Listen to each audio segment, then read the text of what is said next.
دیکھیں ایک بات یاد آ گئی علم کی. ایک شخص نے کہا وہ داری تھا، منکر، اللہ کا منکر تھا. وہ کہتا ہے زمین آسمان اسی طرح بنے ہوئے ہیں اور چلتے جائیں گے. اس نے کہا کہ ہر مجعول کے لیے جائل کا ہونا ضروری ہے، ہر مخلوق کے لیے خالق کا ہونا ضروری ہے، ہر مصنوع کے لیے صانع کا ہونا ضروری ہے. تو اللہ جس کو تم اللہ کہتے ہو، اے علی تم بتاؤ کہ اگر اس نے اس پوری کائنات کو بنایا ہے، ذرے سے آفتاب تک تمام اشیاء کو بنایا ہے، تو پھر اس کا اپنا خالق کون ہے؟ اس کو کس نے بنایا؟ مسلمان تو خاموش ہے، وہ کہتا ہے کہ وہ اپنی ذات سے قائم ہے، اس کا کوئی خالق نہیں، لم یلد ولم یولد. مگر وہ کہتا ہے کہ نہیں، میں عقل ظاہر سے ماننا چاہتا ہوں، عقیدے سے نہیں.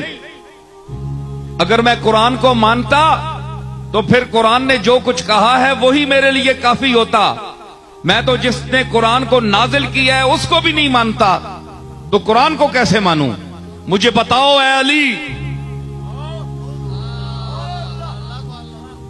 بتاؤ تمہیں جو شہر علم کا دروازہ کہا گیا ہے، نبی نے اپنے علم شہر کا تمہیں دروازہ کہا، تو اب دروازہ ہونے کا ثبوت دو.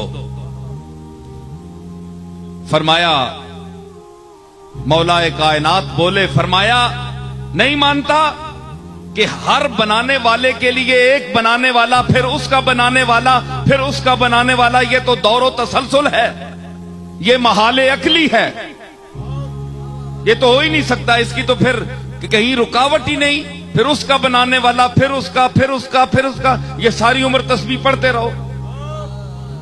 یہ تو محالات عقلیہ سے ہے. اس نے کہا نہیں، مجھے سمجھاؤ، بات سمجھاؤ. فرمایا گنتی آتی ہے، سنو علی کی ہے علم کی بات.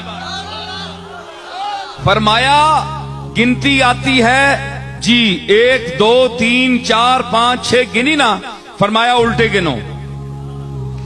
اس نے کہا 6 5 4 3 1. جناب علی نے فرمایا 1 سے پہلے گنو.